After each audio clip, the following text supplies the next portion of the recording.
In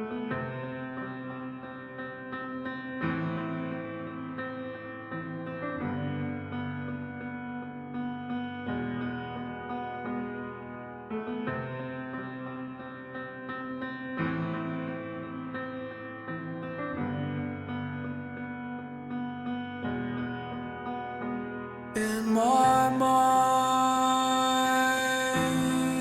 I know how to sing this,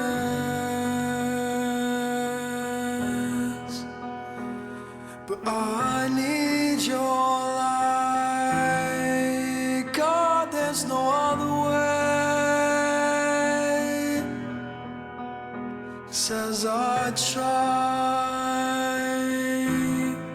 the words all come jumbling out. As I rest in your light, I hear your spirit say, you say, come,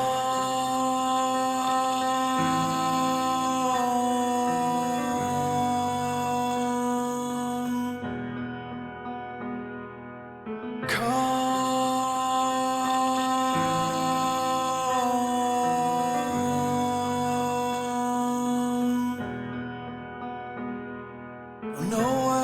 That I hated you so. It's before I really knew you.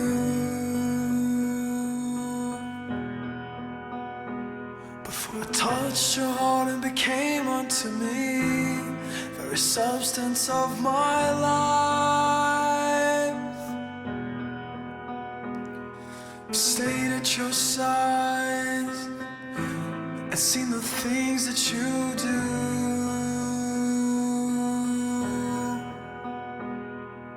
Blessed, I'm broken, I'm honored inside to be called your wife. Come,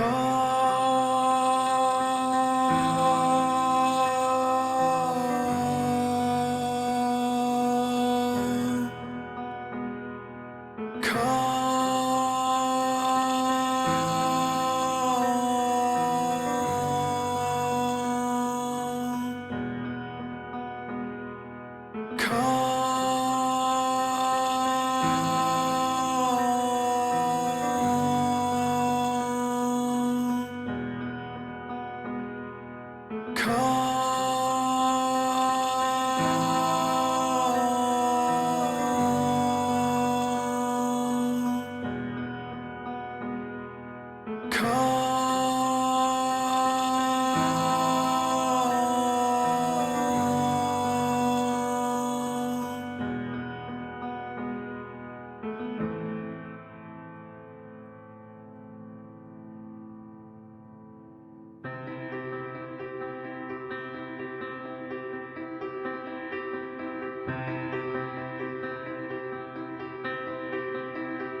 Then my heart cries out, you will reign forevermore.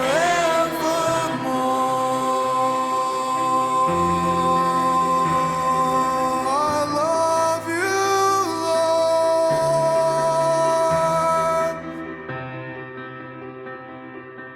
You will reign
the ocean. The bear flew over the ocean to see what he could see. He saw a friendly nation. He saw a friendly nation. He saw a friendly nation, and all of our people were free. Oh, Big Bear, go back and tell them, Big Bear. Go back and tell them, Big Bear. Go back and tell them that all of our people are free.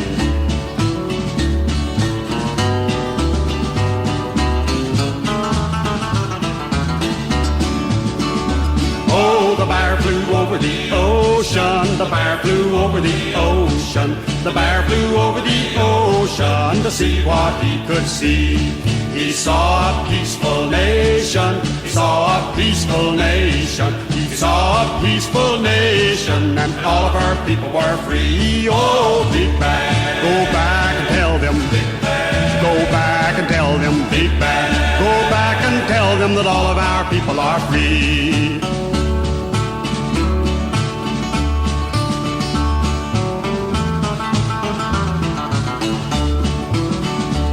Oh, the bear flew over the ocean. The bear flew over the ocean. The bear flew over the ocean to see what he could see. He saw a powerful nation. He saw a powerful nation. He saw a powerful nation, and all of our people were free. Oh, Big Bear, go back and tell them, Big Bear. Go back and tell them, Big Bear. Go back and tell them that all of our people are free. Oh, Big Bear, go back and tell them, Big Bear. Go back and tell them, Big Bear. Go back and tell them that all of our people are free. Oh, all of our people are free. Yes, all of our people are free.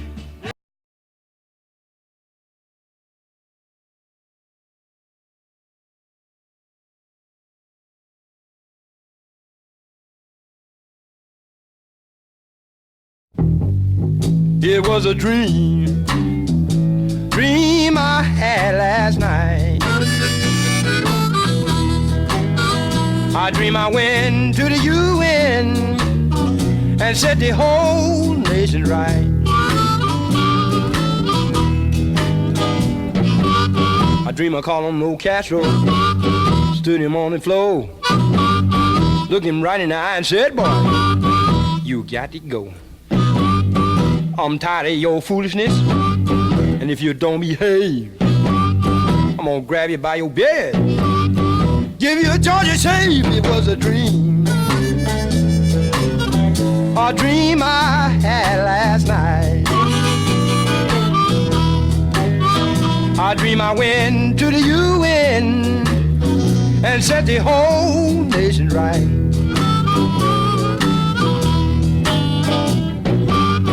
Then I told old Khrushchev, sitting there looking bad, get that junk out of Cuba before you make me mad.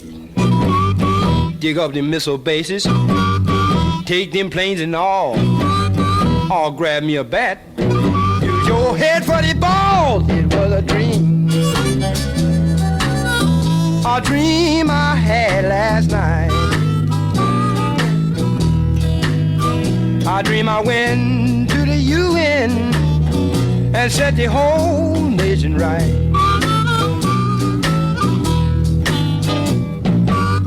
Then into Washington they called me, and I went. That'll be the guest of the president. He said, Red, I'm glad to see you. So glad you come down here to help me run the Russian from the Western Hemisphere. I said, you can run the country. I'm gonna run the Senate. I'm gonna make a few changes. Put a few soul brothers in it. Ray Charles and Lightning Hopkins. And a guy like Jimmy Reed. Bo Dylan, Big Maybell. All I need, it was a dream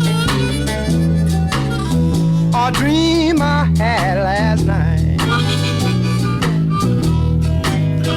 I dream I went to the UN and set the whole nation right.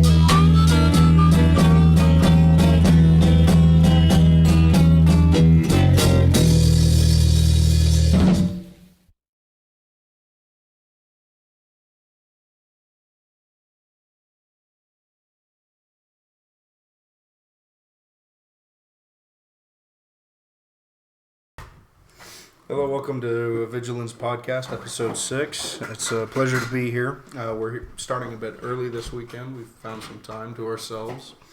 And I would like to do them on Saturday nights as usual. However, usually Sundays are a bit more open. So I kind of like to just make our schedule that weekend period. And usually it'll always be in the evening on the weekends, probably past 3, almost always. So keep your eyes out. You can... I have a new MeWe account. You can also follow that there under the same name, Evigilans. Go look up Jonathan Evigilans on MeWe. It's a safer app for political waters. As we all understand, Facebook has become heavily censored. I've been banned for everything between jokes to, actual serious statements, but nothing of threatening or that I would consider TOS violations. Especially responding to people who I would call their comments TOS violations. But, the bias and everything of Mark Zuckerberg and everyone else who's involved that way, which is actually kind of an interesting thing we can open up. But before we get into all that, prayer. Thank you, Lord, for bringing us all together here safely tonight. Thank you for giving us knowledge and wisdom and the equipment necessary to do this podcast. Jesus. For opening our time. Thank you, God, for everything you've done for us and continue to do for us. I thank you for everything I have in my life, all the blessings you've given me, all the blessings I see laid out before me. I thank you. I thank you for our listeners. I thank you for so much, God, just so much gratitude this evening. It fills my heart every day. Thank you. And I pray for blessings and safety for all of us as we continue these days into this march of darkness. I understand that you are the light. You will guide our steps. Amen. Amen. A little bit, you guys may have joined in a bit early. We had a worship song. I would love to promote these guys. These guys are called Sleeping Giants. Excuse me. Let me get that right. Sleeping Giant. It's a Christian metal band called Sleeping Giant. That was one of their calmer songs. If you have kids who love metal music, especially those screamy stuff you hate, but you want that stuff to be so full of life, this band, it isn't just a show. It isn't just, let's do the devil music to get, Christian, it's not like that. It's a genuine band. These people are on fire for God. I have cried. I have felt the Spirit so strongly in their words. Sleeping Giant. Fantastic artist. Suggest them any day. Go ahead and look them up. I guess you could turn them down during the podcast even, but I cannot promote that band enough. They have seriously brought me out of dark spots sometimes just with their anointing, and I thank them very much. So, as I was talking about with Mark Zuckerberg and everything, it's because we don't have much to talk about. It's kind of a free discussion tonight, which I'm looking forward to, because we're not jam-packed with news like we were last time. Nothing we haven't covered, at least of huge value. We could talk about the Epstein Ranch still, which looks, just go Google map it. Zorro Ranch, Stanley, New Mexico. Yep. You'll see some things don't look like how the news lines are portraying it. One of these things is not like the other. Yeah, because the garden is not a garden. That's a helipad. Mm-hmm. Very clearly, it's marked like a target. Yep. And if it's not a helipad, as I was saying, it's a rocket silo or something. It definitely looks suspicious. I think it's been planted over recently. I think that's the photos that I was looking at. Maybe. I think because, the island itself has had 3 recent changes. Oh, absolutely. After all this stuff happened. The Medusas are no longer on top of the temple, and there's no longer a gold top. They claimed that was because of a hurricane, and if you look up the times of when that was gone, there was no hurricane at that time. No. I don't think anything of major disaster has come to that No. island. There was a news article I read that came and went. It was shortly after Epstein got caught and everything, that there was a fire that broke out in that area, and everything I tried to find on that disappeared. If I probably Google it specifically, something will come up, but that day it was so weird to me because it was in my timeline and it just gone. Just gone. So, there's a lot of stuff like that going on. But as I was saying about Mark Zuckerberg and everything with the social media platform, I look at Mark Zuckerberg. Do you remember when he went out on the floor of Congress? Oh, yeah. So a lot of people were joking about it, and so it is a bunch of old people who don't know how computers or any of this works. You know? Sure. You know, like someone made a meme of Ted Cruz asking him, he's like, how come when I left my computer all my farm animals died? You know, and it did crack me up. There's a lot of stuff like that. But I look at Mark Zuckerberg, and I feel pity. Yeah. Because I look at him, he's not the innocent, preppy. You know, you look at the old photos of him, he's happy, man. He's like, you know, I've really done it now. You know, he's going. But during that Congress, you can look at him. He looked like, you know, like he hadn't slept for weeks. Yeah. You know, he's got those bloodshot eyes, those eyes that are wide as can be, just staring around. Like, you know, and everyone's like, he probably never thought he would get in this deep with all this stuff because originally, originally what they invented Facebook for? Yeah, social, you know. Yeah, well, okay, so it was on their campus only, the college he was on. And him and his buddies, they were nerdy guys, kind of had a hard time meeting chicks. Yeah. And so they invented it so they could meet girls. Exactly. That's the reason and they that's invented what, it. you look at it, and I put myself in his shoes, and I'm like, imagine creating this just as a thing, and now you're heavily involved with the deep state, which you probably had no idea. Right. So I look at Mark, and it's like, I wonder if there's probably so much that he can't control within his own organization anymore because of how big it's grown. Sure. And he sees the evil that it can harness and that it can contain and produce. And he sees it, and he knows if he speaks against it, either he or maybe his family will die. Because when you create something this big, it's like everyone relies on Facebook these days, you know, for messaging, for contacting people. And I think that's dystopian of itself. And I think that is the people's mistake, you know, of abandoning, you know, personal interaction for the Facebook thing. Sure. You know, it's like, don't get me wrong, like just like the radio and the television, you know, these things were created to bring man together. You know, I think there's a tremendous potential in even the internet. I'm not sitting here like an old codger saying, you know, like the internet and the TVs are demonic. Because they are just inventions. And they can be used for good or evil, just like a gun. So, you know, it's don't blame the tools, blame, what we've made it. How you use the tool. Exactly. I can take a hammer and I can build a house. Exactly. Or I can use it to bash your head in with. You know. And with how things have been, I wish you would. And I just mean that on the political scale. Everything's fine in my personal life, but it's like the politics. I will be honest, you know, because like that song I played at the beginning, you know, "You Will Reign." I love that song. Yeah, it's a cool song. A huge song that. The reason I played it really is because it's a huge reminder. I love that song because in many cases it'll remind me that I don't need to have this anxiety that I have. Yeah. It's unjustified because he will reign. Exactly. No matter what happens, he will reign. So, you know, but I do get anxious in the thought of like, you know, what happens? You know, when does this kick off? Yeah. Because right now, we're in peace, but if you're paying attention, you can feel it. It's like a jack in the box. Oh, sure. It's waiting. And eventually it's going to spring up and scare the hell out of us. You know, and so on and so forth like that. So that is something, you know, I'm a real person. I'm not just sitting here like totally idly by. I am scared. Right. You know, and maybe, and it's not so much like that. Everything, all that's just the tip of the iceberg with this. We're looking at something that's building up to the leading of the Antichrist. Oh, definitely. You know, with everything, the downfall of the United States. You know, it's sad to say, but I think it's rather just like Rome. It's bound to happen. Yeah. If it's gonna happen in our lifetime, I think it might, but I don't know. And if it doesn't, this isn't going to be the United States that we remembered it as in our lifetime. That's what I was going to say. I would be really surprised if it didn't happen in our lifetime. Right. Because, I mean, so we're peering into a window that call them what you want, the deep state, the Illuminati, whoever you want to call them, hasn't want us to see. In fact, well, for years, and we were just talking about the weird stuff on the dollar bill earlier. Yeah, you know? we were. Yeah.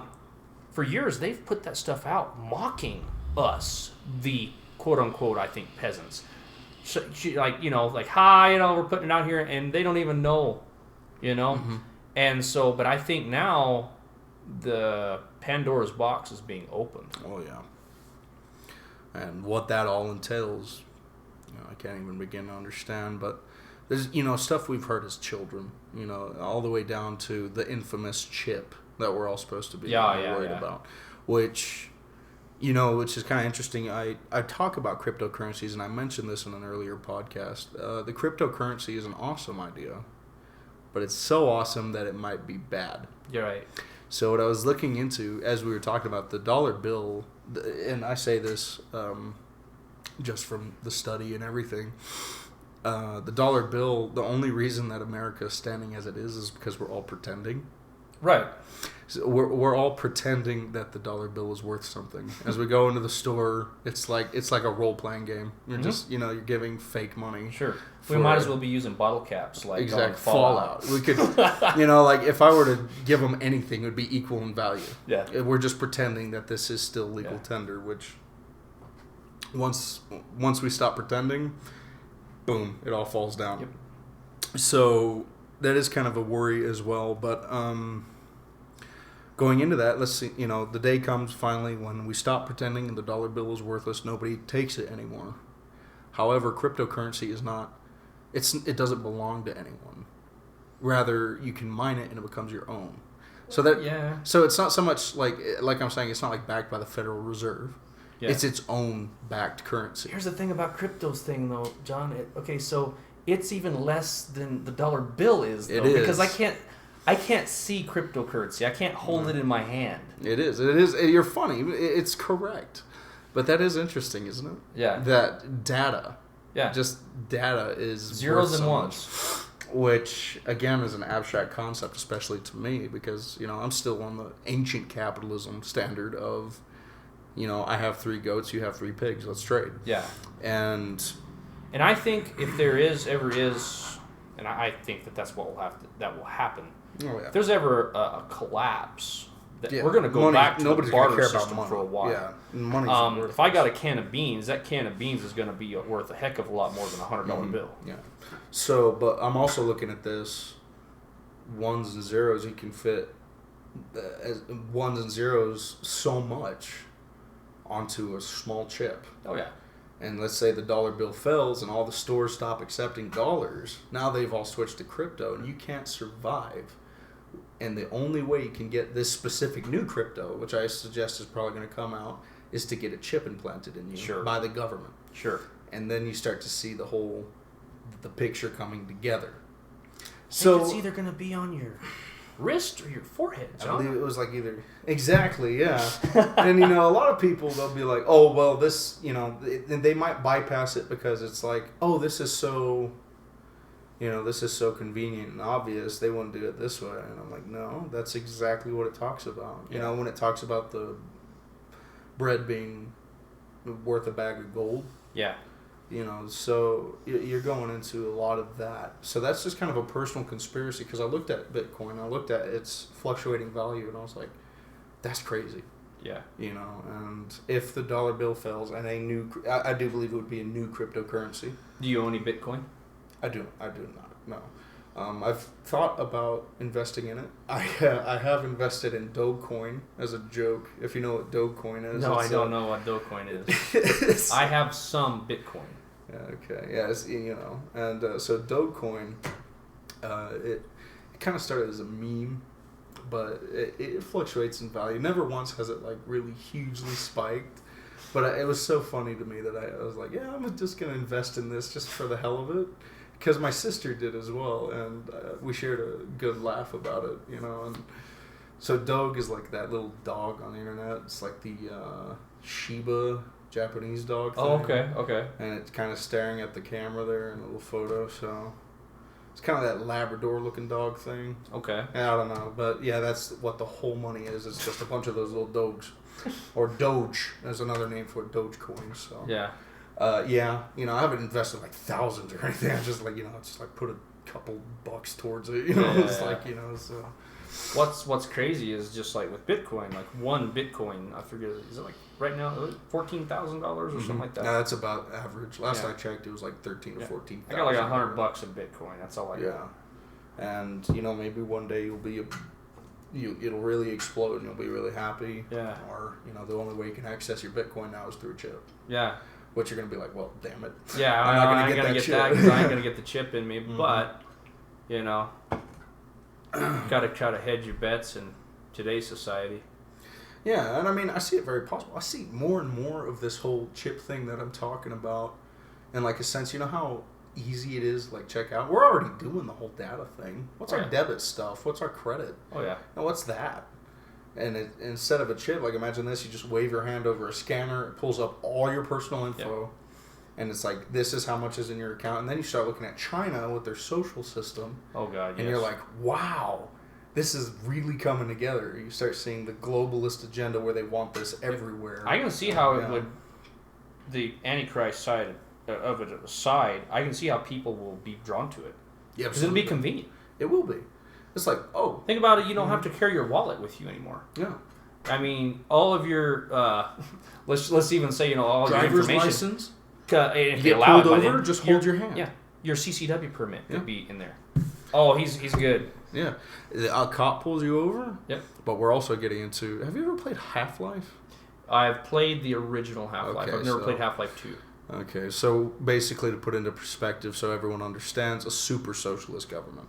Yeah. Which is what the Combine in place in Half-Life 2, the alien whatever. So Half-Life 2 is a sci-fi... It's a wonderful game. I love that game, but... it's a super socialist government. Hitleristic or Stalinistic, it's hard to tell the difference. Yeah. But, it's like when it comes to rations, which might very, very much be a thing, government-sanctioned rations that you can only get if you're obedient and have the chip. Yeah. Which is kind of the whole thing with the chip. That's what it's talking about. So it's like citizen apply, which would mean hold up your hand, and like a little screen comes up and it shows it. He types in a bunch of info. Or he just like syncs it with his chip, and then it goes through the system, and you're good to go. You get your food, you get your little, add water food, and your pills of, don't feel emotion or whatever they're gonna include with the rations and water, and so, it is funny to me how disturbingly real that sounds. Even just again, like everything I talk about, it's like it sounds straight out of a sci-fi dystopian film. 1984, George Orwell. Yeah. What's crazy about Orwell, though? Because in 1984, they had these screens, right, that watched you? Mm-hmm. We carry those screens around with us now. Exactly. It's worse than 1984. Yeah. And, Orwell did narcotics. Yeah. Which is kind of funny to me. He did. Did you know that Orwell originally was for communism in his younger days? Yeah.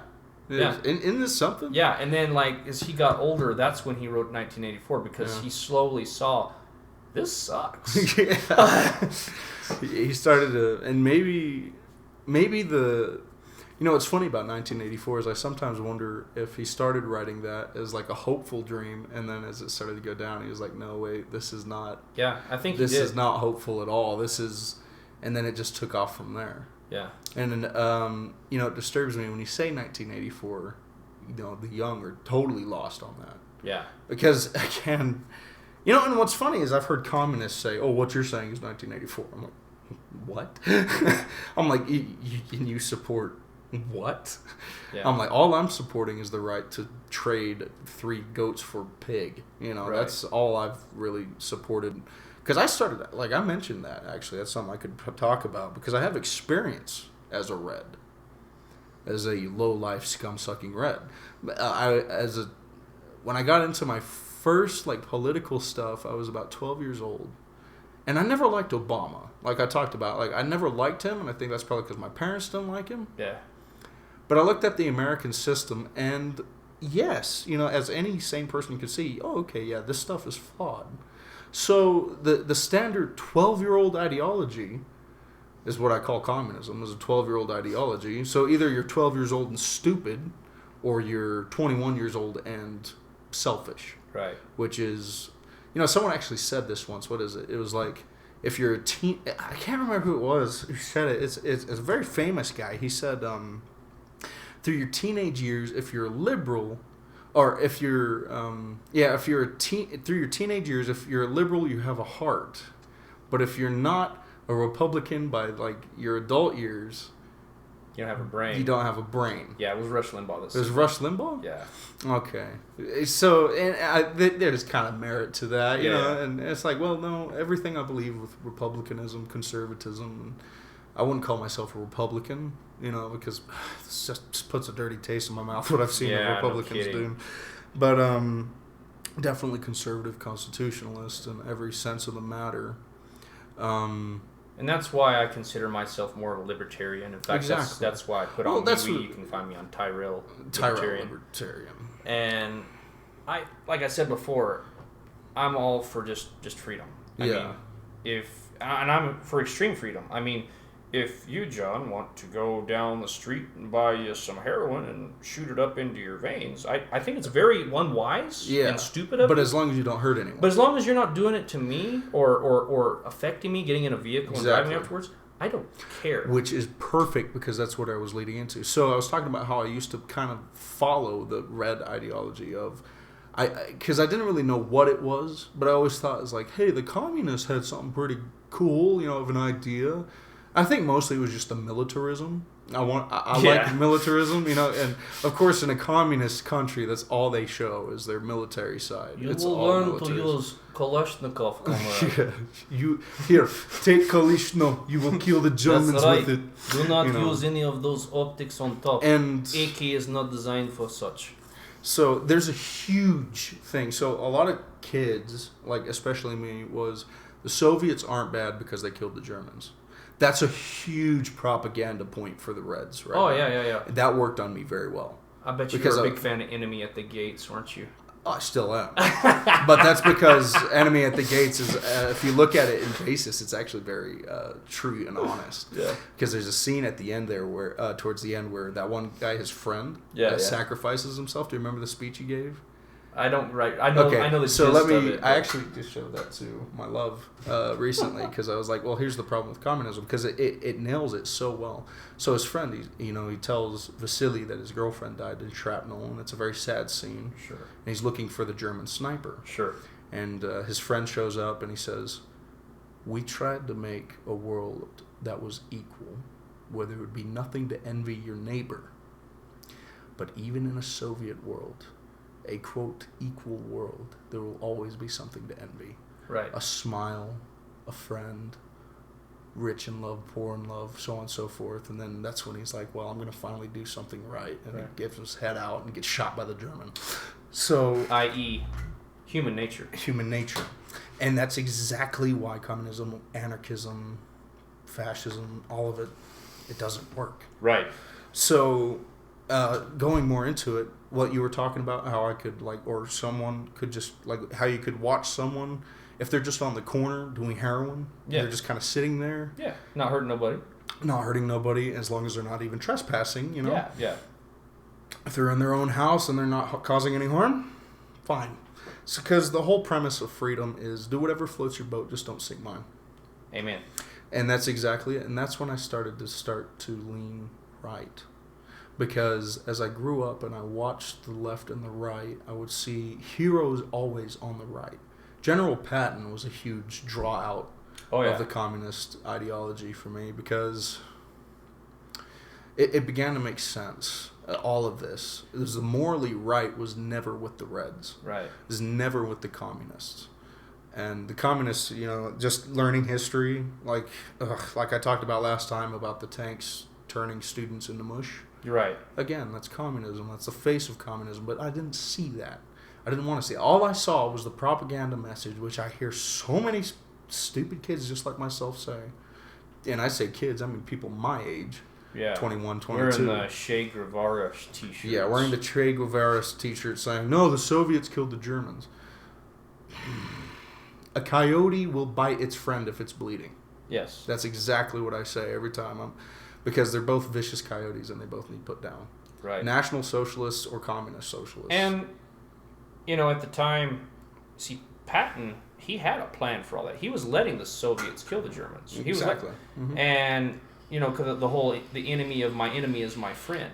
But he tried to get, at the time, the commander-in-chief to turn on the Soviets afterwards. Exactly. And he was quoted in saying, "Let me do it, and I'll make it look like the son of a bitch has started it."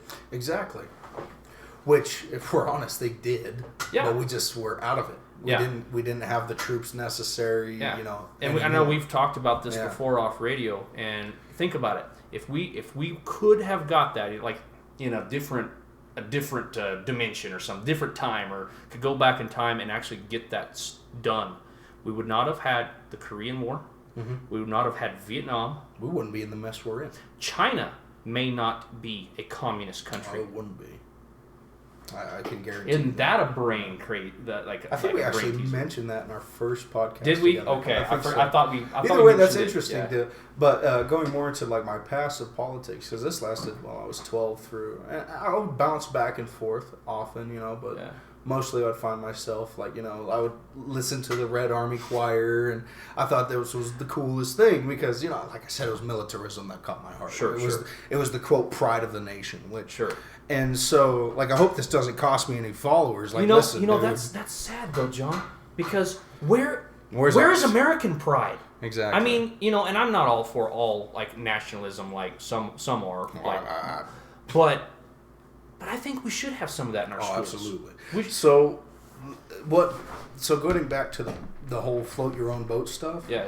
The main thing that straight slingshotted me to the right side of politics was I was floating my boat, and every time I would say something, I never got a cannonball from the right, but I'd get a whole broadside from the left. Every time I even would think I'd be saying something that the leftists would agree with. I would get a broadside from the left. And that's why you see so many of these people, it's like victim status. Right. This endless hole. And I was smart enough at least not to be a part of that. You know, I wasn't a blue-haired feminist whale who... You know, someone said something, misgendered me, so I'm the biggest victim. So I'm going to go sink everyone's boat. Are you telling me you weren't tempted to join Antifa? No, I was not. But, you know, Antifa is like something new to me still. Because where did that come from? Oh, yeah. You know, I saw the, you know, because I've also, even today, I'm skeptical on police officers. I made a lot of Facebook posts where I'm like, you know, I'm not. Me and you discussed on one. I was very passionate because I'm not huge. I like cops. I support cops, and I will support cops, especially here. But around, I'm not so sure. I'm not so sure in all these other places, like England. You know, their cops are enforcing crooked laws. Sure. In California, enforcing the gun ban period makes you an enemy of the people. Enforcing that there is no guns in the United States in that area, that you are banning people from having guns in California, it's very harsh, and I don't wish harm on anybody that way, especially not the police officers, because they deal with a lot in California. I'm sure they don't support that. They're just trying to do their job. But at that same token, how far does that go?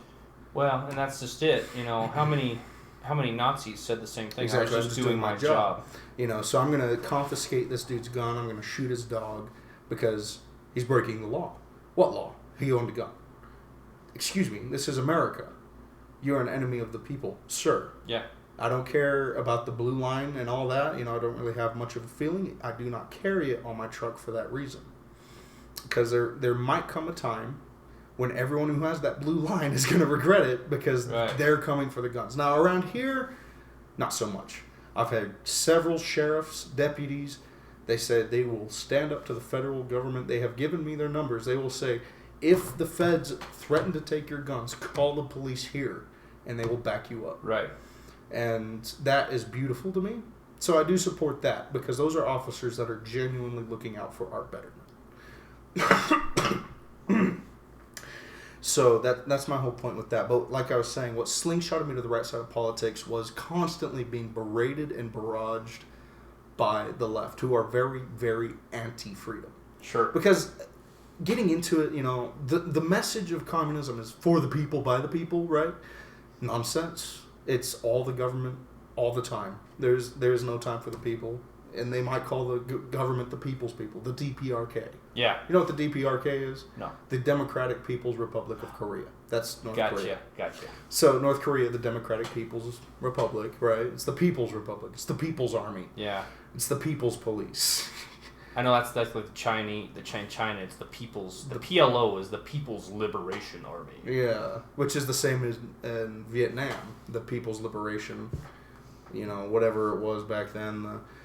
So again, you just start to see it's like they're pushing it as if it's a lie, which it is. It's a lie straight, not just from the pit of hell, but the pit of every form of greed. Right. I actually talked to my brother-in-law a while back. He was like, a lot of people call capitalism selfish. That's false. Capitalism is the most selfless system there is. And, even I joke about like, oh, I'm a selfish capitalist and I want my stuff. It's true. But because that's my property, I work for it. Right. And that's not so much selfish as just common sense. And it's the most successful way to run a country. I mean, there's a reason why. I mean, I am not rich by any means. No. I would live a very humble existence, but I have 3 cars. Exactly. 3 vehicles. One of them a toy that I just rock crawl with. And a big screen TV inside the house and all other kinds of stuff. What other country... You have a stove. Yeah. You What have other food. country can I be, lower middle class, which they don't even have a middle class in other countries, Right. and have all that stuff? Exactly. Nowhere. No, we're extremely wealthy here. Our poor people are fat. Oh, yeah. Exactly. And I see rich people, they're actually rather slim. You never notice that? It's kind of weird. There's a cool thing. I read an article on that, and it's actually, okay, so back in the colonial times, or even Dark Ages and stuff, you'll look at paintings, and what was considered like a hot chick, she was a big girl. She's a biggin'. Yeah. Because she was rich, because she had the money to eat as much as she wanted. Now, we don't have that problem anymore. You can eat as much as you want. Now, the thin... attractive girl is the fit one because she has her old man has the money to give her a gym membership and she gets to go work out every day. Exactly. And so we have a lot to be thankful here. So I'll tell you what's selfless is providing a product that you can benefit from by profit, but it's something that other people need. That's capitalism. Okay, I need shoes, but I have hats. Right. Okay. Hey, you sell shoes. Do you want some hats? Yeah, I'll give you some shoes for my hats. Right. And that's exactly what I'm talking about. That's selfless. And communism is selfish because you can look at, I want shoes. You have a lot of shoes. Give me your shoes. Right. Well, no, I would like something in return for them. You selfish prick. Give me your shoes. No. These are my shoes. I built them. They're mine. They're my property, And not only that, that's more socialism. Communism is you come to factory and you make so many shoes a day, comrade, or we lock you in gulag. Exactly. And a lot of communists, they say something asinine sometimes these days, which kind of cracks me up because it's like this. It's, I built shoes in factory. I get shoes. I am the product of my labor. Listen, dude, just because you did the register work and you checked shit out at Walmart doesn't mean you get to run Walmart. Right. Look, dude, that's not how it works. Right. That's not unfair. Right. You could cry me a damn fit all you want. That reminds me are of not Obama. Sam Walton. Exactly. Remember when he said, all you business owners out there, you remember that the people is the ones that made your business productive. You didn't build that. Exactly. It's stupid. Bernie Sanders, there's no reason that there should be more than 5 deodorants when children are starving in Africa. Excuse me, you old commie bastard. Yeah. No, dude. No, that is exactly communism. I'm sorry. It's like... Have you ever watched the movie Moscow on the Hudson with oh crap, he played the genie on Aladdin. What's his name? Robin Williams. Robin Williams. Yeah. Have you ever watched Moscow on the Hudson? I'm afraid not. Okay, so it was about he was supposed to be in Soviet Russia, and he got to come over to the United States, and he defected. Okay. And there's this one really pivotal scene where when he finally goes into an American supermarket, and he comes around the corner because he's going to get coffee for his apartment. And there's this whole row all the way down to the end of different brands of coffee, and he just breaks down and starts crying. Right. Because in Soviet Russia, you were lucky to get some coffee, much less have 100 different brands to choose from. Ready right there. Yeah.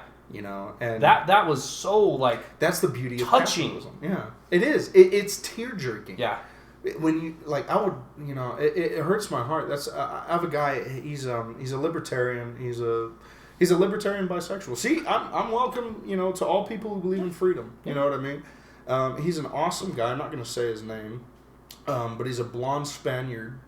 And he's an awesome guy, but he's actually donated. He actually helped someone defect from Venezuela. That's awesome. He is an awesome guy. But like his testimony of talking about this person who came here from Venezuela was so heart-wrenching sometimes.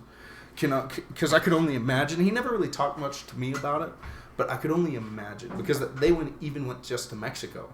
Yeah. Which is, you know, more or less capitalistic still. It's more free than Venezuela by any means. But just, again, with that, it's like food for everyone. You know, kids walking around that are fat. You would never see that anywhere else. In like North Korea, China, Venezuela, you're not going to see it. Where, you know, it's like toilet paper. The common thing where it's like, you don't have to like fold the same thing and reuse it twice. You know? Or stand in a line because you heard there was some bread at this supermarket, so you get there at 2 a.m. So maybe you get the one or two loaves that are there. Yeah, and but you see, communism doesn't work. It does not work, and it's pitiful. It does break my heart when I think of these people. Yeah. I've heard so many beautiful testimonies from people who got saved from the underground Christian movements in China, the Soviet Union, East Berlin even, you know, back when that was a thing. And they're just so powerful. But it also brings into, it's like, if this all falls apart, if this goes into the 1984 communist thing, they're not going to know what hit them. Because in times of struggle, the spirit hits. Sure. And like I talked about with the 9/11, we were close to hitting a revival when that hit, but things never got bad enough. Yep. And that sounds really, really rough to say, but for things to get any better, they're going to have to get a lot worse. Well, that's why, John, you hear about all these different miracles happening, like in South America and these different places, like these missionaries, where there's these horrible things going on in the Sudan, where it is horrible for Christians. Yeah. There is crazy, miraculous, hair-raising things that the Holy Spirit is doing in those countries right now. What happens when you have nothing but your faith? Exactly. It's exactly what happens. When you have a gun aimed at your head from a Chinese officer, all you have left, they've taken your family, they have taken your food, all you have left is Jesus Christ. Right. What will come? Though you have the faith of a mustard seed, you will move these mountains into the ocean. And there will be many that, you know, just like that say right now, oh yeah, well, I wouldn't let them, you know, mess with my faith. A lot of people are going to be changing their tunes. Hopefully not everybody, but a lot of people change their tunes once they have your wife and kids. Exactly. And the same as, okay, so everybody talks about revolution for our country. Okay. Did you hear that rooster crow? Yeah. Yeah. They don't realize if there was true revolution in this country, your family's going to be the hardest hit. Exactly. And unless you're completely a single dude, it's going to be rough. Us, the loyalists, in the revolutionary days, you know, it's like, no, this is what my family is used to. We want to stay here. We want to be safe. And a part of me is like, I get that, but even in the end, man, you got to think about, it's like liberty or death really means something. Yeah. That's what the Chinese in Hong Kong said. You shared that photo. Yeah. Give me democracy or give me death. Granted, I prefer the word liberty, but for them, that's a lot. For them, they still don't understand quite how much freedom is freedom. It's like, I hearken it when Soviet Russia finally fell. Yeah. People were starving even worse on the streets because they didn't know how to use true freedom. Exactly. And that's why it went back into kind of Putin started going back. Well, it's kind of interesting if you look at Russia and the Ukraine right now. especially the Ukraine. I have a lot of love for the Ukrainian separatists right now against Russia. Yeah, you know, what I think is funny is that the leftist media portrays all of Ukraine as a Nazi country now. Yeah. Silly. Look, dude, these people's grandparents fought the Nazis. They're not all Nazis. Yeah, there's Nazi sects. There's all of that and sectors. I didn't. Did you say Nazi sex? I mean sectors and SECTS. Tonight on Jonah from the Vigilance, Nazi sex. This is a Christian podcast. God made sex. He didn't make Nazis. That's right. But thanks, Father. He just texted me. He said that's a really good podcast. Love you, Dad. Great. Nice to see you. So we're going on with this so far. Yeah, exactly what you're talking about. They don't know how to use freedom. So the Ukrainians, you see the young. See, it's total opposite. Because here the young are fighting for communism, while the old are, like me being an exception. I'm very young. I'm fighting for traditional capitalism and more or less a hybrid of the nuclear family. Because even that had its flaws, you know. And I understand that modern, even under Christianity, how is it's advanced. There was flaws that needed addressed in the nuclear family. But I am very pro-nuclear family. If we could just go back to that, that'd be great. I think it would be, you know, McCarthyism, where it's like, is that dude a communist? Let's hang him, you know? You know? But at the same token, I digress. You know, we have First Amendment, and everyone has a right to it. But I do often wish the communists didn't. But going into what I was talking about, The Ukrainian youngs are fighting for capitalism and freedom. They're the ones against the Russians right now. And the Russians, whatever's going on that way in politics, the young want capitalism. You know, the young, and it's the old who, you know, were in the Soviet ways. Because no one's really was alive anymore to remember the czars. Right. You know, there's some monarchists, but there's nothing of substantial worth. I think it's very tragic if you look at the Bolshevik Revolution. The evil was clear as day just in that revolution. Do you know what happened to, like, the last czar and his family? I know that they were all murdered horribly. Horribly. Some were thrown off of balconies on pikes. Some children.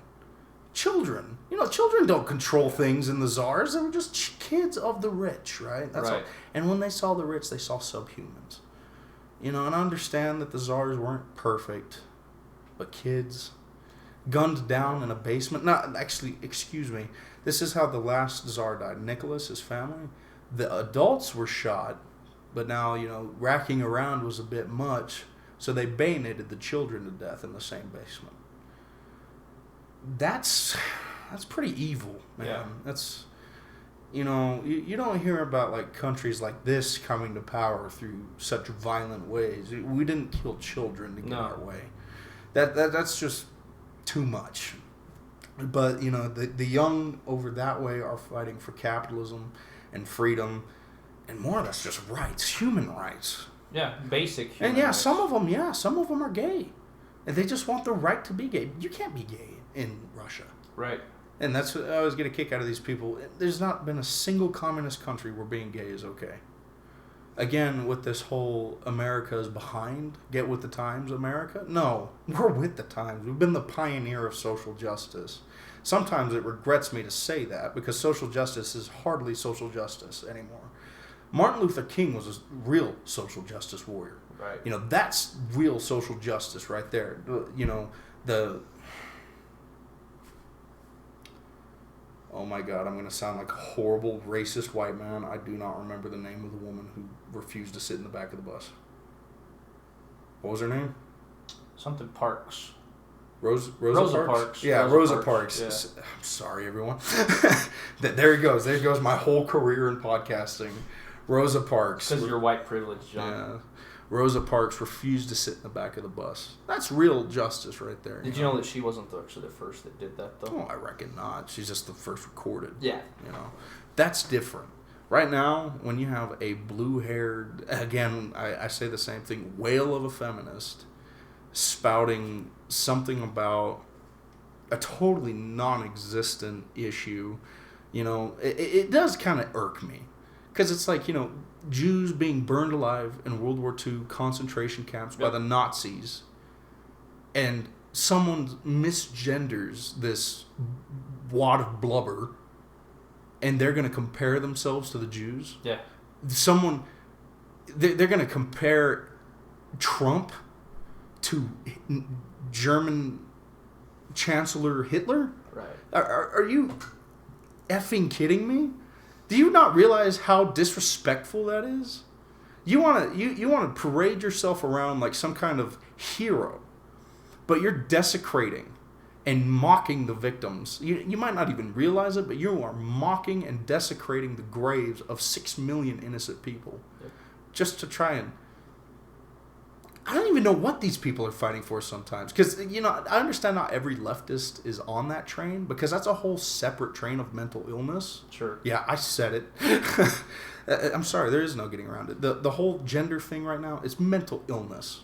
It's insane. It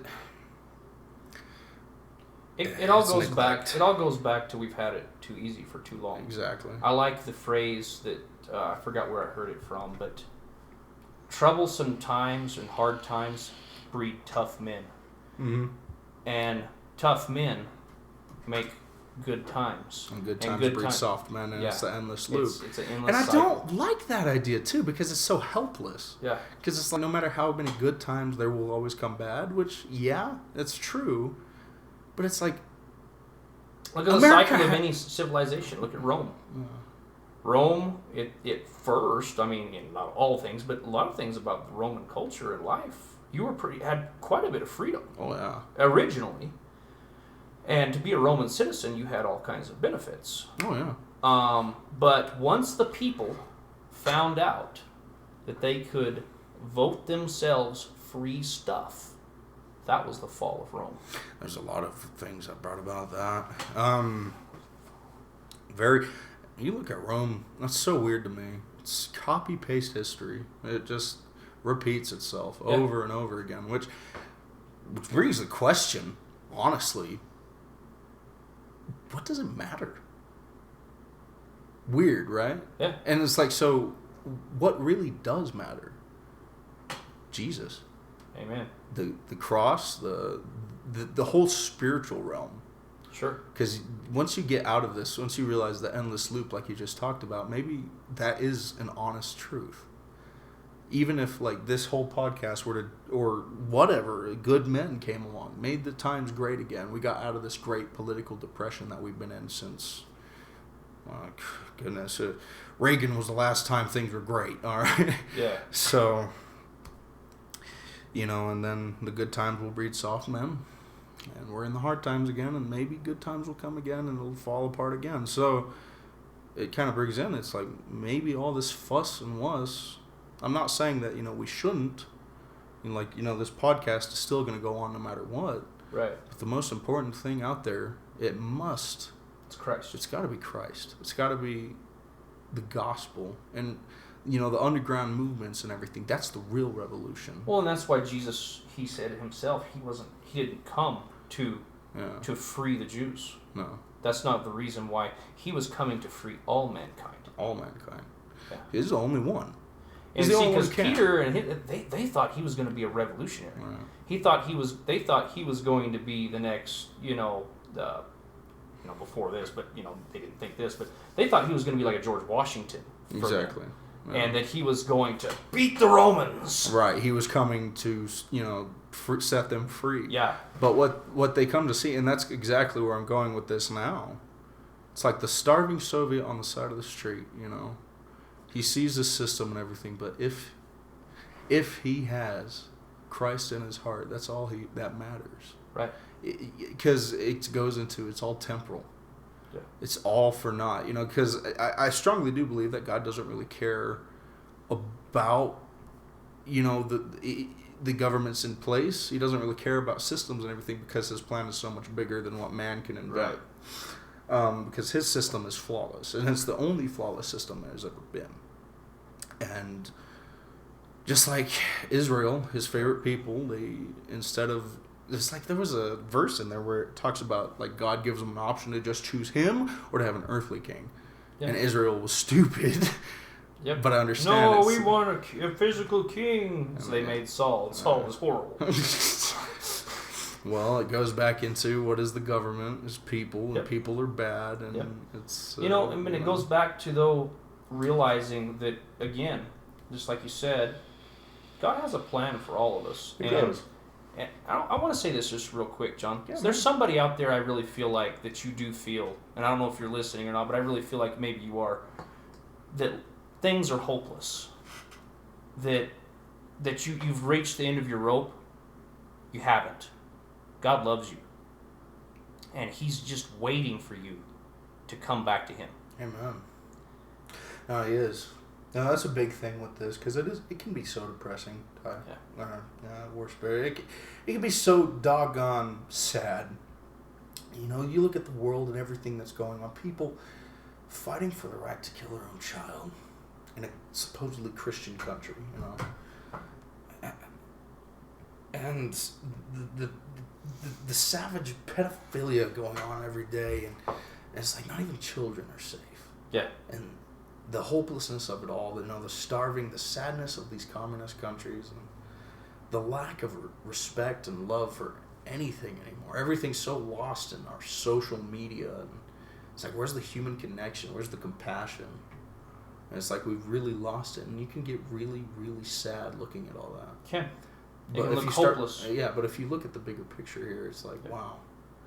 And then you start to see little hopes spring up. That's what this podcast is. Right. It's like, I could just sit there and be like, well, what's the point? Yeah. Maybe there isn't one. Look at the grand scheme. I was even thinking that the other day, and it kind of was discouraged at first, but it was God reminded me that He is bigger than that. Yeah. Look at the things that, the whole Epstein thing and everything. Yeah. Look how big that is. How, even with us, two guys doing a podcast, we can't go against the old Illuminati. Oh, absolutely not. But we don't have to. No. Because we already have a mediator that has already won. Exactly. Has already defeated the enemy. And that's the whole thing.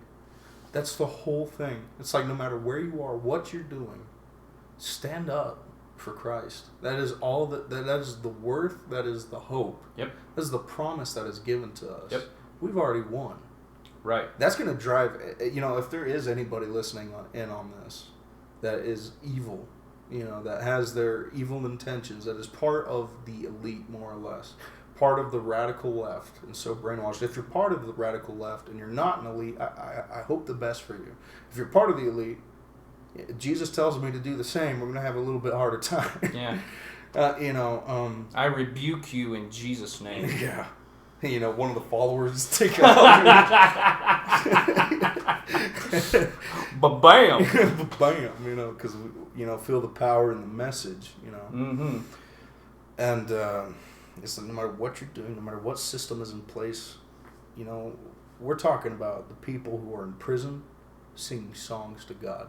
Yeah. That's all that matters. Yeah. It could be anywhere. It could be in a dungeon. Yeah. Sing praise, and you'll see the walls of that prison fall. Can you imagine the faith? You think about that when Peter was doing that and they were singing. They were actually thinking, if you look at it and they thought they were going to be executed the next day. And they were singing praise. Yeah. And then all of a sudden their chains fall off and all the prison doors open, and the guard was freaked out so much that he was going to kill himself because the Romans were going to kill him. Yeah. And he's like, "Please, no, don't hurt yourself. We're still here. We're good. We're good, bro." And you start to see the beauty in place, because not only were the prisoners reached, the guard was reached as well. Right, and that guard's whole family, and that guard's whole extended family, their friends, everyone. Yeah, that whole area. Right. Just from singing because praise. Again, in the hopeless no matter dark times, how much you think things are hopeless, God still has a plan. Exactly. I was actually talking about that with someone. Just my legacy. I don't care about my last name, my first name. I do, in the sense, but all I care about leaving this world with is a legacy of praise. That's all I want. I want people, if they look back on me, I don't want them to see me. I want them to see my praise. Yeah. Yeah, I don't even remember his name. He's probably happy about that. A big bishop that passed away, or that pastor, Billy Graham. Oh. You know. Yeah.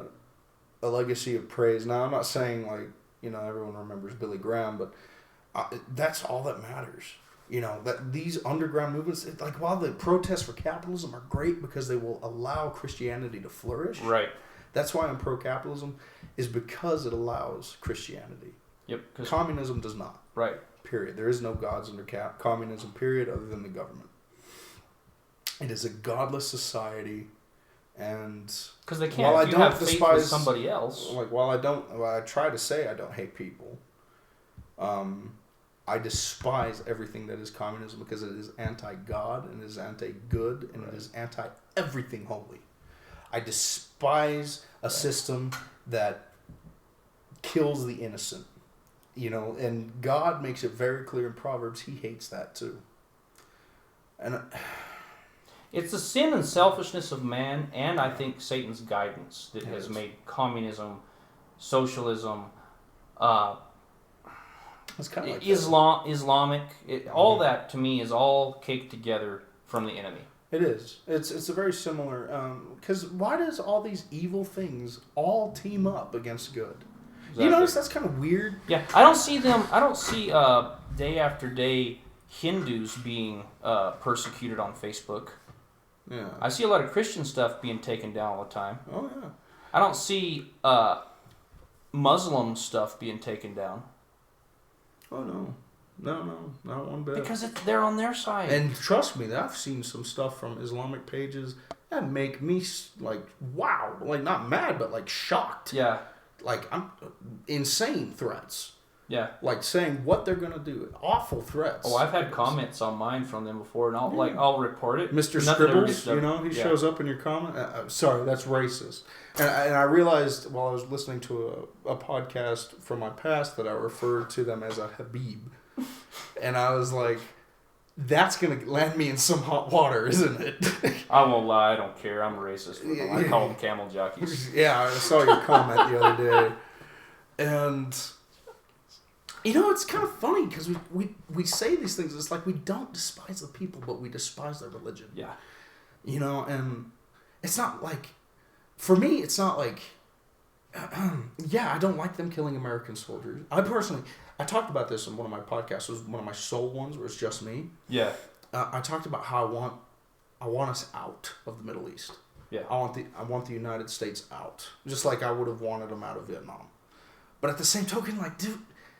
Because I'm at the impasse where it's like I hate communism so much that I would like to help out the South Vietnamese forces, but like that's a whole can of worms on its own, because it's like, is America the world's police at this point? Is it? But again, that proves it. After World War II, we were always the good guys. After World War I, which again was a police action, we just like, okay, you guys better stop it. The only reason I got involved in World War II was because Japan. Right. Got a little grab-ass touchy-feely in Hawaii. So we nuked them twice, and we were done. Mm-hmm. And then we sent boys over to Germany to put that crap down, too. Because, well, now we're in it. Let's finish it. Right. And then you started to see in Korea. I actually wrote something called The Only Weakness of... it was called America's Only Weakness. I don't know if you read it on Facebook or not. I guess I have, It's about 10 paragraphs. And it starts from the Revolution and up. And it branches off at Korea because that's the first war we took half and accepted it. We're like, let's call it a day, And then after that, you started to see these battles start lasting longer and producing less. Right. So Vietnam lasted longer and it produced nothing. You ended up with touchy-feely politicians that started running our military.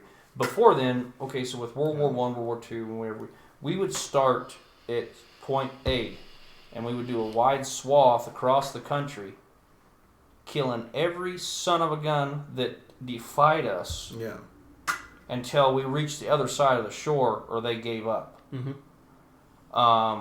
And that was including, with World War II, the Japs gave up after we bombed them twice with 2 nuclear bombs.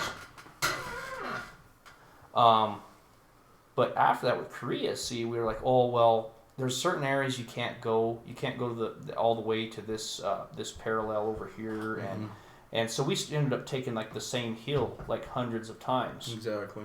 And you got to know that deals with the morale of your troops. Oh no, it's like the same freaking battle over and over Yeah, again. No, and a buddy of mine, it was the same in Iraq. We went in strong when we first went in. We were kicking butt and taking names. We entered into Baghdad in no time. Yeah. But then they pulled the reins back on us. Exactly. And started giving us all these rules of Exactly. like, well, So that's exactly what I talk about in America's Only Weakness, is that the only thing that can beat the American dog, because we come in like pit bulls. right, When we come in, and even our Marine Corps is framed like a bulldog. right, Because that's exactly how we fight. We rip and tear. right, We go through, we take what belongs to us at this point. What we see, we're going to get it. mm-hmm. And that was us. That was General Patton. We're going to go through them like crap through a goose, as he would say. And, when you lost that. So when was America at its weakest? What enemy brought America down to its knees? The weakest it had ever been, has ever been, ever. 1860s. The Civil War. That was the weakest and most damaged America has ever been. The most conflicted ever. The only weakness America has is Americans. Nobody can beat America but Americans. Sure. When you start getting communist Americans, yeah, they're still a threat. Yeah. Because they know how to fight like an American. Right. Russia, they would never have beaten us. You can't invade America from the outside. As Russia, there was a famous communist said it. The only way you're going to get at this country is from the inside. Right. You start indoctrinating Americans. I don't know if it's something they're born with or what. Personally, I don't know what it is. I think, back in the day, it probably could have been the Spirit of the Lord is with us. God is on our side. Sometimes I look at what our country's doing. I don't know. Well, I think that's especially back in the day of World War II and stuff. People, even if their mindset was different. Even if they didn't know God and they weren't Christians, Yeah. they were quote unquote good at heart. Okay, so Yeah. so when somebody goes and does something bad, you have this righteous indignation. Yeah. Okay, and so you're gonna beat them at any cost. Exactly. And we had that. So where'd it go? So And- you were actually going to get into that. Yes. Where's this pride? Exactly. Where's our pride? Now, I am a nationalist. Not a national socialist. I'm a national capitalist. I'm an American patriot. Because nationalism is just another word for patriotism. I believe, well, I don't know. I guess I can't say I'm a nationalist because I believe in God's kingdom. Sure. I'm a nationalist when it comes to God's kingdom. God first, country second. Exactly. In fact, for me, God first, family second, second, country country. third. Maybe even, I don't even know what comes after family, but I know country is pretty high up It's high up there. there. And it's like, oh, but you're just born there, which is a fair argument. But at the same token, it's like, this country is not just a piece of land. Like, yeah, if this whole land was taken away from us, but we could move our idea somewhere else, I'd still be in love with it because Sure. it's an idea. Sure. My country, the United States, America's just a piece of land. United States is an idea. And it's an idea founded on godly principles. Exactly. That's why it was so blessed. Correct. And I always talk about, that's another thing I've written about, is the upward.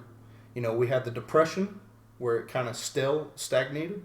Then it shot up because there was a revival in the 30s like no other. Sure. When people were, again, we're talking about that hard times create good men, Yeah. And it shot up and it kept going and going and going. And then you had a ban of prayer in schools. And then you had the legalization of like abortion, that sort of thing. And, Christians, morally speaking, and that sort of thing, you just start to notice a decline. Yep.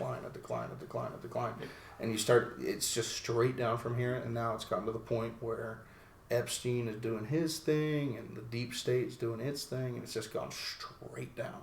Right. Ever since they banned prayer in schools. Yep. And that's kind of weird. It's like, what a small thing. That's just the separation of church and state, right? Right? Yeah. That's actually not a thing. Yeah. And then you're like, wait a minute. What happened here? And it's right there, the precipice, like 1969. And then you start looking at the 50s, how successful we were, the 40s. Even though we were in war in the 40s, this nation was booming. Right. Absolutely. The media capital, everything of the world. 50s, 60s, 1969. The war actually brought us out of the Depression. And then you had Ronald Reagan came in. We had a little bit of a spike up. And then once that kind of went back down. So good men, coming out of hard times. Sure. And while our economy and everything was still good after 1969, our culture took a dip. Oh, yeah. So, our culture started to reap. Our depravity. Yeah, our depravity started to show from, the hippie movement and everything else. Oh, yeah, 69, all the way from like 65 to 69, you had like that whole Summer of Love type thing. Right. You had Woodstock. And which I wouldn't, at basis, I'd be like, just kids being stupid. I will say this, at least for the hippies, they had that level of depravity. But at least the hippies, when they looked at a girl, you knew it was a girl, and you didn't wonder, is that a boy? I don't know how much weed they were smoking, man. I don't know. I'm about to say those 60s hippies make our high school stoners look like jokes. Oh yeah. But even in Woodstock though, I was looking at some of the songs. Jimi Hendrix was there, and he did the Star Spangled Banner. Oh yeah. In Woodstock. Could you imagine? I mean, Antifa don't want to listen to the Star Spangled Banner. I would consider most hippies from back then like modern day conservatives. Oh, sure. I understand a lot of them went a little fringe. And that's where you see people like Bernie Sanders. I think most hippies back then were libertarians. Exactly. They just didn't want the man telling them what they had to do. Exactly. You look at it, that's their whole message. I'm talking about the Shaggies and that sort of thing. It's like, hey, man, I'm just chilling in my tent, man. Leave me alone, cop. That's basically it. But now it's like the hippies, quote unquote. It's like, oh, let's push communism. Whoa. That's not a hippie thing, dude. Because, hippies would be like, communism, man. Nah, bro, it's all about Krishna, man. Yeah. They would have just been, like, hippies are harmless, at least in the 60s. Now, what I would consider a hippie is very harmful, very dangerous. In the same sense that they like to frame us as Nazis, I could frame them as Maoists. Yeah. And that's why I love the dichotomy on Full Metal Jacket, where he has the peace sign with Born to Kill on the other side. And I don't know if you've ever seen me. I rep the peace sign sometimes. Do you? I do, and I've heard that it's demonic at times, and I'm like, yeah. So I've heard the whole upside down cross thing. Yeah. And I just looked at it, but that's exactly how I saw it because I'd have my long hair. Yeah. And I'd have that hippie hat, but you've seen the back of my truck. Yeah, I've seen your hippie hat hippie before. Slayer and all this other stuff, and people would drive by me and they'd see the M60 belt fed commie killing hippie Slayer on the back of my truck. Better dead than red. And then they'd look at me and I'd have long hair, the hippie sunglasses, and a peace sign hat. And it's like, I've had people be like, what the hell? That is, I like how Jocko Willink, he's an ex-SEAL, he talks about the dichotomy of stuff like that. Yeah. And for the most part, so your typical soldier. Yes. He doesn't want war. No. Because he doesn't want to die. Mm-hmm. He trains for it. Exactly. And it goes Thomas back. Jefferson. Yeah, and that goes back to, like I said, the last podcast in Latin. Peace is to prepare for war. Yeah, si vis pacem para bellum. Mm-hmm. If you want peace, prepare for war. Exactly. And it's a nail on the head. We talk about that a lot here because there's no getting around it. War is the reality of Earth. It's the reality of man. The duality. And that's why our Second Amendment is so important because. Trust me, I don't want to start a revolution if I don't have to. Absolutely. I just want you to leave me alone. Yeah. I want to float my boat. Yeah. Stop shooting cannons at me. Exactly. Because I would have never opened fire on you. What the hell? I am going to train to shoot my cannon very well. Oh, yeah. Because if you shoot at me, I'm going to shoot back at you. And I ain't going to miss. No. Don't tread on me. And to all of, if there's any government officials listening, you had some really good training from Uncle Sam, but some of us people who aren't taught to think in that small little box that you were trained have some tricks up our sleeves. Yeah, we're talking line infantry Britishmen fighting people who are hiding behind trees. Yes. And while I understand that's very different now. We're looking at, I have had people, it's like, what do you, if that crap happens, what are you going to do? Maybe not much, but I am going to be a martyr in the very least. Yeah. I might not even feel inclined. I'm serious. I might not even fire one bullet, but I will stand up for what I believe in to the very end. Because what I believe in is beautiful. What I believe in, and maybe not, like I said, like the United States, it's a man-made idea, but the kingdom of heaven, yeah, that's the true freedom. Well, and that's what I fight for more so even than just our. So for me, the Second Amendment it's so important. Exactly. Because it gives me the right to worship my God any way I want. And if you come and if I against lose that means you can control me with that, and I'm gonna fight to the death for that. Exactly, and you have that right. Yeah, that is your right. And I don't think, any fool who pushes, because I had a youth pastor, absolute dummy in my opinion. Ever since I heard this, I mean, God bless him. He's doing a lot of good for the youth, but he was talking about how, again, he was trying to push it like it would be immoral for a Christian to defend his house with a gun. Right. Nonsense. Are you telling me you just let someone go in and start touching your family? Your wife, your kids, and just like you're just gonna sit there and like tell him you love him? No, that's evil. Yeah. I'm sorry. I'll tell you what the moral good is: get him out. Maybe I mean, it's like literally, don't go out of your way. Of course, you don't want to kill anyone. No. I have had someone trespass. They were drunk and they broke into my neighbor's house. They scared the hell out of me, and that whole thing. Having that moment of this person's life is in my hands, I was overcome with dread. It's not like the movies. No. I can't express. It's scary. It is. But at the same time, I have that right. Yeah. If he was threatening my family, if I that whole conflict ended fine. The police showed up. It were good. But. Well, it's like, you know who Mad Dog Mattis is, right? General Mattis. Exactly. I love one of his quotes. He says, I come with you, and this is kind of a paraphrase, I don't know exactly. I come to you pleading in tears. He's talking to his enemy.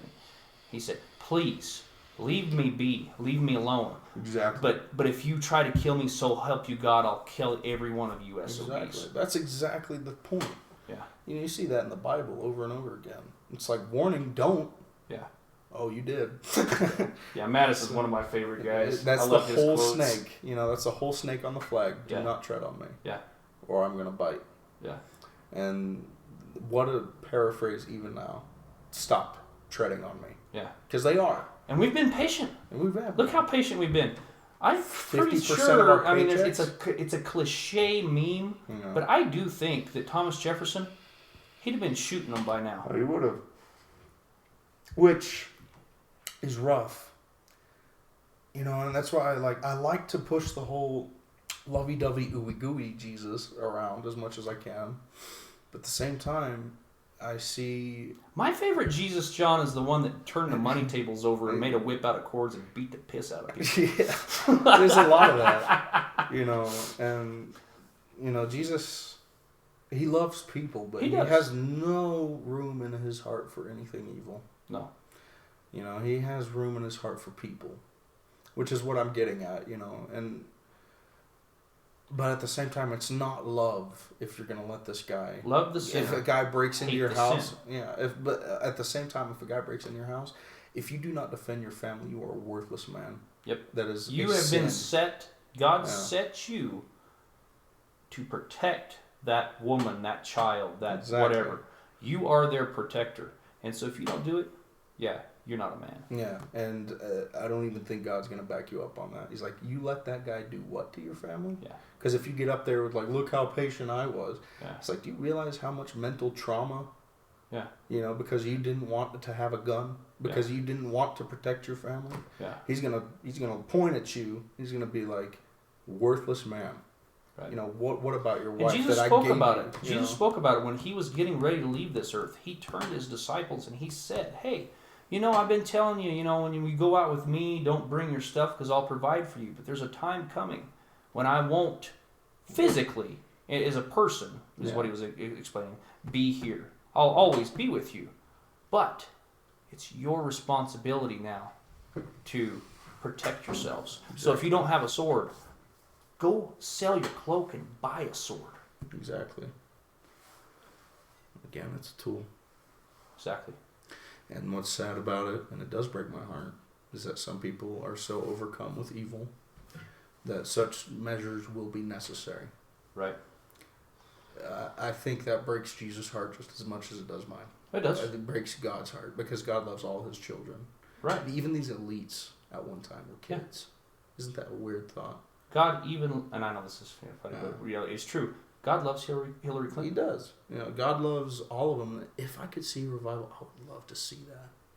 Could you imagine if Bill and Hillary got saved? How much of this stuff would come pouring out? You know how crazy that would be? Yeah, people would want to execute them, but if they got saved, they'd be like, I'm going to let it all out. Yeah. And if I get executed, I get executed. Because that's the beauty of it. It's like, if they got saved, if God doesn't have any crimes with them, okay. And it's like, it's like, you're just going to let that fly. No, not exactly. Because a lot of people, that talks about it, it's like, what if someone prayed to Jesus, and they're this worst guy ever, and, and then they're just saved? Well, I don't know. But I can tell you this, God's judgment will always be fair. Yep. It's never wrong. So if someone deserves to burn, they're going to burn. Yep. Which we all do deserve to burn. But if someone has been saved and paid for by the blood of Christ, they're going to be able to. Well, the story of the prodigal son explains that. Okay, so the son that wanted his money went out and he partied, did all this different stuff, did a horrible job with his money and wasted it. You got the other son that stayed with his dad. He worked his butt off. He was taking care of his dad's estate.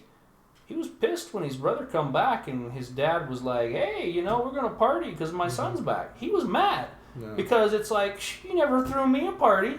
Exactly. I've been working my tail off for you for all these years that this bozo's been gone. Exactly. So, and so I think that's how, say Hillary did get saved. There would be a lot of people very indignant. Yeah, and it would be hard because these people have done some awful, wicked things. Yeah. And maybe this kind of goes into it, that's why I am pro death penalty, saved or not. Yeah. If a guy has done some awful stuff, that I call it, I actually wrote on it, I call it the trapped bear theory. Because it actually came from an experience. There's this game called Far Cry. Yeah. And they had a bear in a cage, one of these camps, and I was being a goofball, and I set a torch to the video game's bear in this cage, and it screamed to death and burned, and I felt awful. And I was like, well, I could have just shot it, and it was done. So my whole point with that is that I'm not for torturing people. A lot of people, it's like, castrate the pedos and stuff. I'm just kill them. Yeah. Painlessly, just kill them. Because that gets rid of the threat. It gets rid of, it avenges the people, the victims, and you're done. Yeah. And it doesn't have to be through hate. Right. It's just, this is the crime. You didn't follow, you didn't follow the law. This is the crime that you did, which is punishable by death. Right. And even, in the Bible, there you go. The whole crime punishable by death is very prominent in the Bible. Sure. And if they are truly saved, then they will go to heaven. And that does sound like, kill them all, let God sort them out. I don't mean to imply that. But what I mean, when it comes to the death penalty, if Hillary Clinton, Bill, and all that came out, they got saved and they released all this information that would crumble the deep state. But also, it's like, well, there should be repercussion. I think, but it's not out of hate. God it's out of allows man to have their own laws. Exactly. And if you break man's law, you have to pay for that. Exactly. You might be forgiven by Christ. Exactly. But you still have not paid for the things that you've done with man's law. And that's why, I'm totally for the death penalty. I think, because and even it sounds Ted gruesome, Bundy, but I think we should still have public hangings. Exactly. Because here's the thing: back in the 1800s, and it's kind of funny. See, they always did public hangings on Sunday afternoon, because it was after church. Because all the town folk went in for church, and then you went and got your picnic stuff, and you went out. Let's go watch the hanging. Right. And then you told your boy, as he was sitting down there on the grass, see, son? See that man standing up there on those gallows? Mm-hmm. Yeah, Dad. He did wrong. No. He raped that girl. He murdered that man. Whatever he did, he stole that man's horse, which was exactly. You reap what you sow. Yeah. He said he's paying for what he did. Exactly. And there's no torture.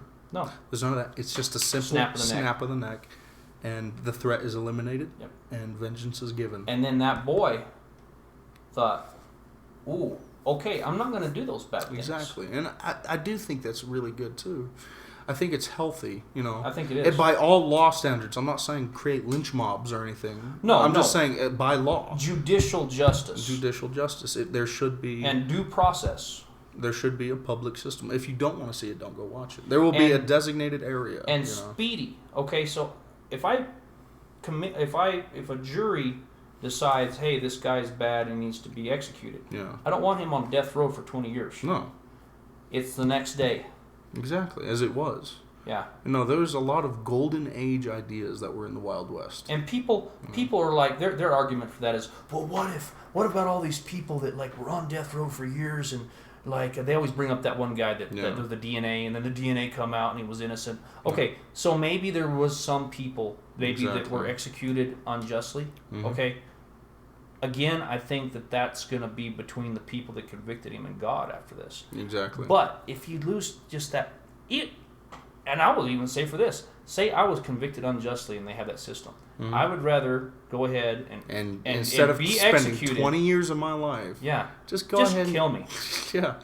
That's what I look at it too. It's like, it's so silly. Just do it. You know, and I'm not saying like on a mass scale or anything, like, but that's my thing. Even just injection, you know, like, I think that's a bit more expensive than a rope and a bit more unnecessary. Like, you know, because you don't have to tie anybody to a freaking chair to get them lynched, you know. No. So, and rope is reusable, John. I'm all about, you know, efficiency. saving money. Environment. Yes, man. yes. All about the ecosystem. We could even make that rope out of hemp, and it would make all the hippies happy. Yeah. I like that idea, man. Because after the hangings, man, we can take down the rope and have ourselves a couple bit of a burn, Bill. Yeah, that'd be funny, isn't it? All right, everyone, the celebratory rope. And they all like line up their bongs, you know. It's like, oh man, what a morbid thought. Oh no.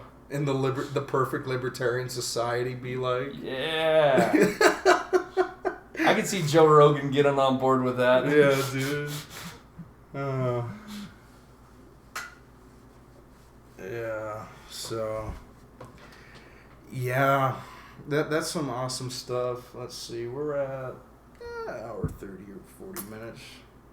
Trying to think what else. We have the Amazon rainforest going on right now. You hear about that? That's the big thing from the left right now, is that, you know, the rich people don't care about the Amazon rainforest. I'm sorry, what do you expect them to do?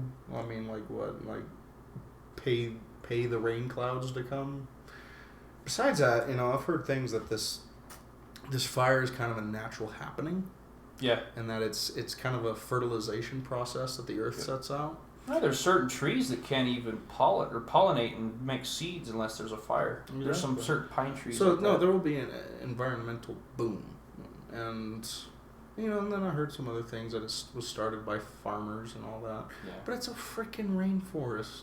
Yeah. Like if it's truly a rainforest, then like, dude, how's it gonna burn that much? How's it gonna burn? It's just gonna. I do have one real quick announcement for everybody out there, all you patriots out there. As far as communication goes, September 30th. Was it the 13th? Maybe it is the 13th. Oh, it's in September. I thought it was 30th. It was. It might be. I'm almost 100% positive. You guys can just look up the Baofeng radio ban.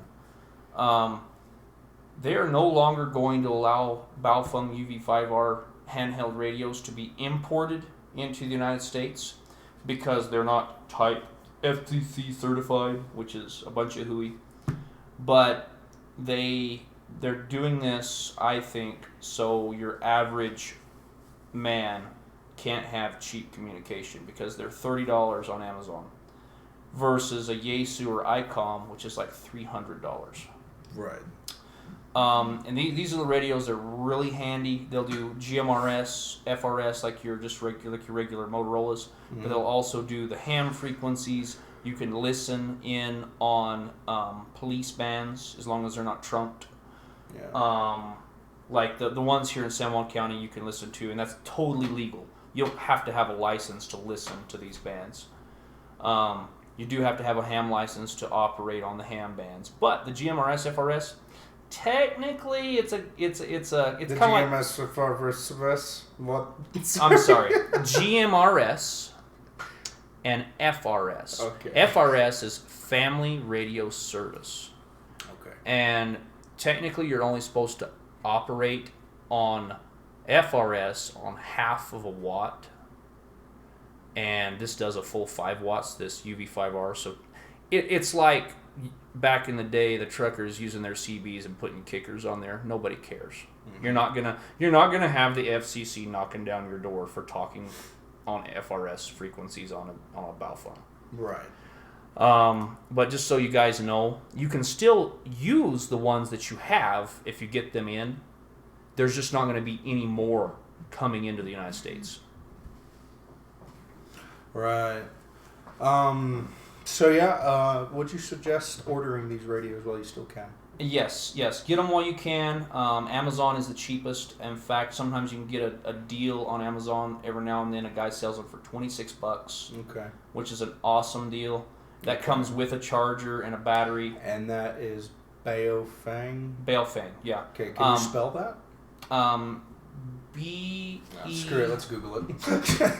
It's Chinese. And it's actually, the actual enunciation is Baofeng. Okay. But yeah, Baofeng for us Americans that can't speak Chinese. Okay, so here we are. That's Baofeng. So that is, so you can still Google it. Go ahead and order it while you still can. This is going through next month, right? Yes. Okay, so that's B. So Bravo, Alpha, Oreo, Foxtrot, Echo, November, Golf. That's Baofeng. BAOFENG. And get the UV5R. That's Uniform Victor 5 Romeo. Yeah. That's one of the best ones. They do make an 8-watt version of that, but it's more finicky. So get the UV5R. 5 watts is pretty good. I do highly recommend getting and I don't know how to spell this either, but Nagayu 771 antenna for it. They're way better antennas that come stock, and they're only about like $8-10 on Amazon. And then also you can get a bigger 2200 milliwatt battery for that UV5R also from Amazon. You get set up with that, and you'll be pretty set. Troubling times are coming, and having communication, at least the ability to listen. If for anything, anxiety.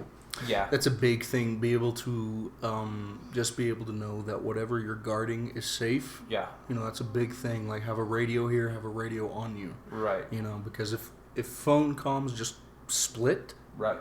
You know, or a big disaster hits. Because you can't. You remember 9/11? You couldn't call anybody. One to have with your family members. Like, say your mom and dad live, in the next town or whatever. It's one to give mom and dad, and you have one, and then tell them, I will turn my radio on for 5 minutes at the bottom half of every other hour, or whatever you guys decide. Right. But, you know, I just want to kind of stop you there, War Spirit, a little bit. Like, I don't want you to give too much out, because, you know, this stuff, you know, we have to understand that the people who are also playing for the other team, Sure. you know, I don't want them to understand tactics, you know, which they'll already know for the most part. But those are pretty standard. Those are called comm times. They did this in Vietnam. The Army Rangers did. Right. But you can decide whatever comm time you want. Right. And so that was just an right. one comm time. There's an infinite number of different ones. Right. You see, because I got a guy right here. He's like, he's messaging me about the radios. I bet he wants one right now. So, you know. And I can. Yep, that is correct. UV5R, the Baofeng. So those are some awesome setups there, and that's pretty short. And we can go in another time, or we can talk about programming also. There's certain programs you can get for free. There's one that comes with the Baofeng. It sucks. Don't use it. Yeah, that's pretty awesome stuff. Yeah, I'd say we'd probably call it here, man. It's 10:30 in the evening. We've really pushed it today, and I like the free discussion. And I hope things, I really do hope things stay calm to where we can have more of these, because that week where we took a hiatus there, it was a bad week for a hiatus. It blew up, man. It blew up. The 1 week we were like, okay, we can't hit it. Boom. We had that huge hit of everything busting loose between the red flag laws, Epstein, and that was a bad week, and like I said, though, things got to get worse before they get any better. Sure. And me and a whole bunch of others will be talking about this, us, me and you, because we're not held to like the radio standard and everything. We will get into the real stuff, what matters. Like, I like that we got into that. It's like, no matter what system you're under, no matter what you're going through, all of it is temporal except Christ. Amen. Because that is the end game. That is the only thing at the end of our time here, and our time here as it is. What is eternal is Christ's love. That is the only thing in this life that is worth a darn toot. Sure. Because everything else, worthless. So, I suppose we'll end in prayer here in a moment. Go ahead and probably do an outro for this one as well.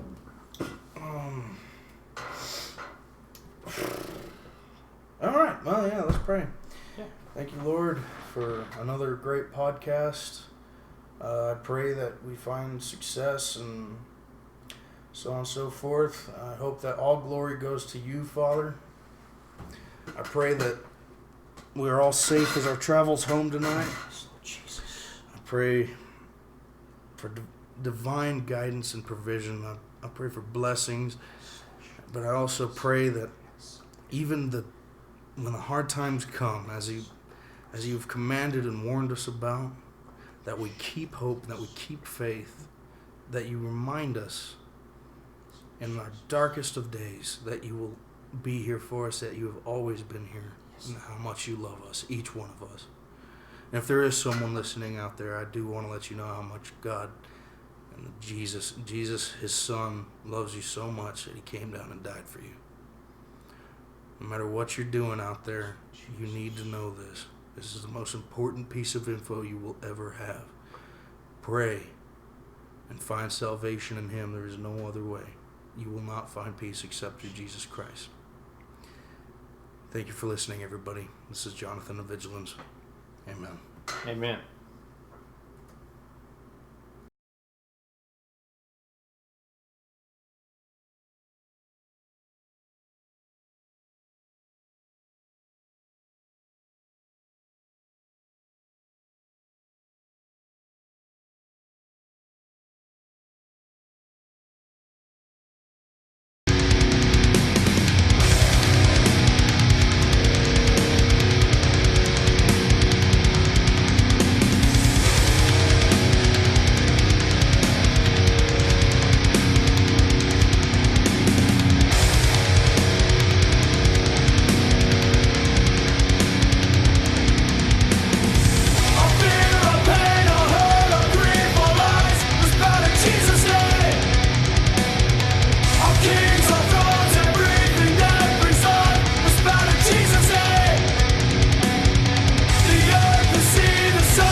die.